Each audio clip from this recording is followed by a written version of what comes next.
बारामती विधानसभा निवडणुकीसंदर्भातली आहे। या पोटनिवडणूक ही बिनविरोध व्हावी ही होणार नाही असं समजतंय, कारण काँग्रेस बारामती पोटनिवडणुकीसाठी उमेदवार हे देणार हे निश्चितच झालेलं आहे आणि विश्वसनीय नेत्यांनी पुढारी न्यूजला ही माहिती दिलेली आहे।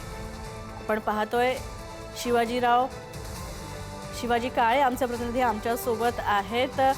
शिवाजी, खरं तर ही निवडणूक बिनविरोध व्हावी अशी सगळ्यांची इच्छा आहे। ठाकरेंनी सुद्धा पाठिंबा दर्शवलेला आहे, शरद पवार प्रयत्न करतात, मात्र काँग्रेस ठाम आहे। त्याच्यामुळे येणारा आतापर्यंतचा जो इतिहास होता की तिथली निवडणूक बिनविरोध होण्याची शक्यता असायची किंवा तशी ती व्हायची, आता ती होणार नाहीये, काय शक्यता आहेत? जी माहिती मिळते त्यानुसार काँग्रेसच्या नेत्यांनी बारामती विधानसभा निवडणूक लढण्याचा निर्णय घेतलेला आहे। खरं तर सुनेत्रा पवार यांनी हर्षवर्धन सपकाळ यांना फोन केला होता, मात्र काँग्रेस पक्ष हा राष्ट्रीय पक्ष आहे आणि त्यांच्याकडनं या संदर्भात नाव जाहीर होतात आणि वरिष्ठांनी जे सांगितलेलं असतं त्या पद्धतीने निर्णय होतात। सध्या अजित पवार जर पक्ष पाहिला तो एनडीए मध्ये आहे आणि अलीकडच्या काळामध्ये आपण पाहिलेलं आहे की अनेक निवडणुका आता पोटनिवडणूक होत नाही। याचं कारणही असं आहे की घराणेशाहीला एक प्रकारे लॉन्च करण्याचा पोटनिवडणूक हा अलीकडच्या काळात एक प्रकार म्हणून समोर येत होता, त्याला कुठेतरी काँग्रेस थांबवण्याचा प्रयत्न करते। एकंदरीत पाहिलं गेलं तर अजित पवार हे खूप मोठे नेते होते महाराष्ट्राचे। ती निवडणूक पोटनिवडणूक जी आहे ती बिनविरोध व्हावी अशी अनेकांची इच्छा आहे, मात्र लोकशाहीमध्ये निवडणूक लढण्याचा अधिकार सर्वांना असून काँग्रेसने त्याचाच भाग म्हणून ही निवडणूक लढण्याचा निर्णय घेतलेला आहे। आता काँग्रेसचे वरिष्ठ नेते जे आहेत ते या संदर्भात काय निर्णय घेतात हे पाहणं महत्त्वाचं आहे। सध्या तरी काँग्रेस निवडणूक लढणार याच्यावरती ठाम आहे आणि राज्यातील नेतृत्वाने या संदर्भात तयारी करण्याचे जे केंद्रातील काँग्रेसच्या नेत्यांनी जे आदेश दिलेले आहेत त्याचं पालन केलं जात आहे। राज्यातील नेत्यांनी आता निवडणूक लढण्याचा निर्णय घेतलेला आहे। जी नावं आहेत पोटनिवडणुकीसाठी उमेदवारांची ते केंद्रीय काँग्रेस निवडणूक समितीकडे पाठवण्यात आलेली आहे। त्यापैकी एक नाव लवकरच जाहीर केलं जाईल आणि काँग्रेस हे पोटनिवडणुकीमध्ये मैदानात उतरताना पाहायला मिळेल।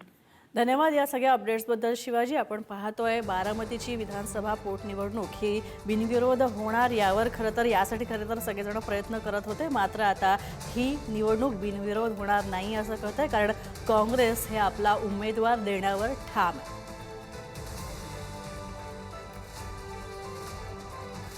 उपमुख्यमंत्री सुनेत्रा पवार यांच्या विरोधात निवडणूक लढवण्यासाठी काँग्रेसकडून 6 उमेदवार इच्छुक आहेत आणि जिल्हा काँग्रेसनं 6 इच्छुक उमेदवारांची नावं प्रदेश काँग्रेस हायकमांडला पाठवलेली आहेत। आकाश मोरे, वैभव बरगुले, तसंच रोहित बनकर आणि डॉक्टर अर्चना पाटील, विजय भिसे, तुषार ओहाळ तसंच 6ही इच्छुक उमेदवार हे बारामतीतले आहेत आणि बारामती विधानसभा पोटनिवडणूक काँग्रेसनं लढवल्यास या 6 पैकी एक उमेदवार असणार आहे।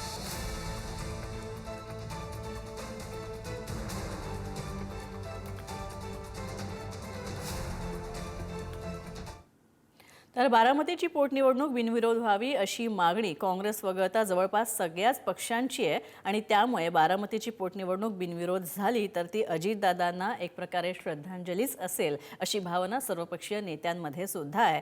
तसंच राष्ट्रवादीकडून निवडणूक बिनविरोध होण्यासाठी प्रयत्न सुद्धा सुरू आहेत। बारामती विधानसभा पोटनिवडणुकीच्या संदर्भामध्ये त्या दिवशी पक्षाच्या वतीने जाहीर करण्यात आलेलं आहे की अजितदादांना श्रद्धांजली म्हणून आम्ही ही निवडणूक लढवणार नाही। बारामतीमध्ये जो विषय आहे, बारामतीमध्ये सुद्धा उपमुख्यमंत्री सुनेत्राताई पवार यांनी उद्धव ठाकरे साहेबांशी नक्की चर्चा केली। चर्चा होत असते, त्या भारतीय जनता पक्षाबरोबर निवडणूक लढतायत। त्या भारतीय जनता पक्ष आणि अजित पवार गट असे त्या संयुक्त उमेदवार असतील, अशा वेळेला त्यांनी जरी चर्चा केली असली माननीय उद्धव साहेबांशी तरी उद्धव ठाकरे साहेब निर्णय घेतील।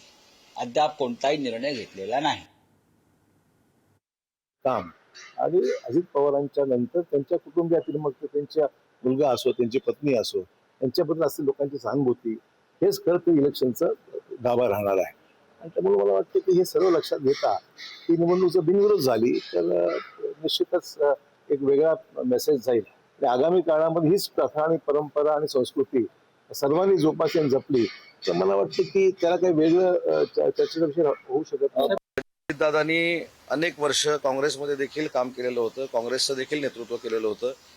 राजकारणापेक्षा व्यक्ती जर आपल्यामध्ये नसेल तर त्या ठिकाणी सुनेत्राबाईंनी निवडणूक लढत असतील तर ती बिनविरोध करणं ही प्रत्येकाची जबाबदारी आहे आणि तीच भूमिका शिवसेनेची आहे.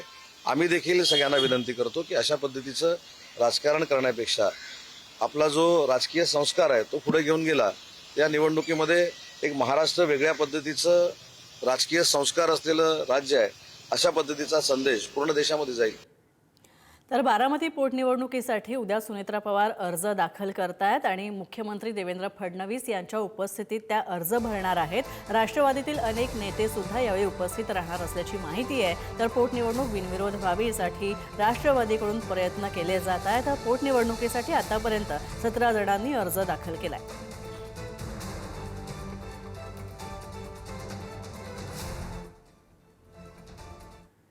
तर बारामती पोटनिवडणुकीच्या रिंगणामध्ये ओबीसी नेते लक्ष्मण हाके देखील उतरलेले आहेत आणि लक्ष्मण हाके अपक्ष म्हणून ही निवडणूक लढवणार आहेत. तसंच बारामती पोटनिवडणुकीसाठी ते उद्या अर्ज दाखल करतील. सरकारनं कशा पद्धतीनं ओबीसी बांधवांना फसवलेला आहे हा अजेंडा आपण समोर ठेवूनच बारामतीतली जिरायती तसंच शेतकऱ्यांच्या प्रश्नांवर ही निवडणूक लढवणार असल्याचं लक्ष्मण हाके यांनी म्हटलेलं आहे. राजकारणामध्ये लोकशाहीला महत्त्व आहे, सहानुभूती वगैरे ठीक आहे, पण लोकशाही जिवंत राहिली पाहिजे आणि यासाठी आपण ही निवडणूक लढवणार आहोत असं हाके यांनी म्हटलं. बारामतीमधल्या लोकलच्या जिरायती भागातल्या लोकांच्या प्रश्नावरती, बागायती भागातल्या लोकांचेही अनेक प्रश्न आहेत. या सर्व प्रश्नांना डोळ्यासमोर ठेवून आम्ही उद्या अर्ज भरत आहोत आणि एक जनतेला एक पर्याय देणार आहोत. लोकशाहीमध्ये निवडणुकांना अत्यंत महत्त्व असतं आणि ह्या मग सहानुभूती वगैरे ह्या सगळ्या गोष्टी जरी असल्या तरी आम्ही या निवडणुकीला सामोरं जात आहोत. आमचे प्रश्न अजेंड्यावर आणत आहोत. सरकारला त्यांच्या गेल्या वर्षभराची जी काही धोरणं आहेत या धोरणामध्ये ओबीसींचं स्थान काय आहे, आमच्या सर्व लोकांचं स्थान काय हे हा सवाल विचारण्यासाठी आम्ही या निवडणुकीला प्रचंड सकारात्मक दृष्टिकोनातून जात आहोत आणि आम्ही आमचे प्रश्न त्यांचा आवाज बनण्याचा प्रयत्न करत आहोत आणि उद्या आम्ही अर्ज भरू. तर बारामती पोटनिवडणुकीसाठी काँग्रेसच्या गोटामध्ये जोरदार हालचाली सुरू आहेत. मुलाखती घेतलेल्या उमेदवारांची नावं केंद्रीय हायकमांडकडे पाठवण्यात आली आहेत. तर आज रात्रीपर्यंत हायकमांड या सगळ्या नावांबद्दल विचार करून निर्णय घेण्याची शक्यता आहे. तर प्रदेश काँग्रेसनं निवडणूक लढवण्याचा हा हायकमांडला प्रस्ताव सुद्धा दिलेला आहे. काही उमेदवारांची नावं सुद्धा वरती पाठवण्यात आलेली आहेत. तसंच काँग्रेसकडून कुणाच्या नावावर आता शिक्कामोर्तब होणार आणि कोण उमेदवार होणार हेच पाहावं लागेल. एका नावावर शिक्कामोर्तब होणार की बिनविरोध उमेदवार असणार याकडे सुद्धा लक्ष लागेल.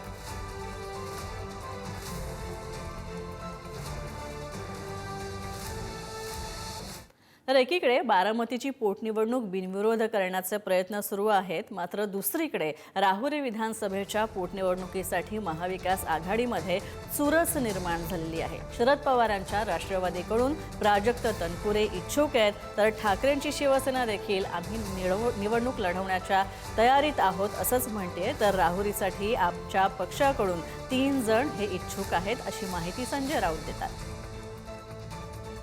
राहुरीच्या बाबतीमध्ये आज आम्ही चर्चा केलेली आहे. त्या दिवशी सुद्धा आम्ही चर्चा करून बैठक घेतलेली आहे.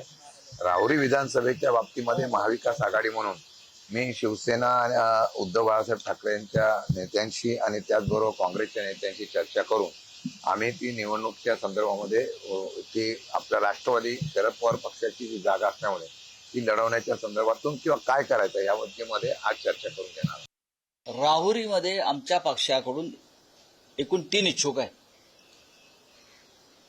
राजकारणामध्ये निवडणूक लढण्यासाठी कार्यकर्ते पुढे येत असतात. नाही असं कोणाचं म्हणणं असेल तर ते चुकीचं आहे. पण आम्ही असं म्हणतोय जरी आमच्याकडे इच्छुक असले तरी महाविकास आघाडी म्हणून निर्णय घ्यावा लागेल. प्राजक्त तनपुरे तिकडे माजी आमदार आहेत. त्यांनी मागची निवडणूक लढवलेली आहे राष्ट्रवादी काँग्रेस पक्षाकडून. ते यावेळेला निवडणूक लढणार आहेत की नाहीत या संदर्भात आज राष्ट्रवादी काँग्रेसमध्ये निर्णय होईल अशी माझी साधारण माहिती आहे.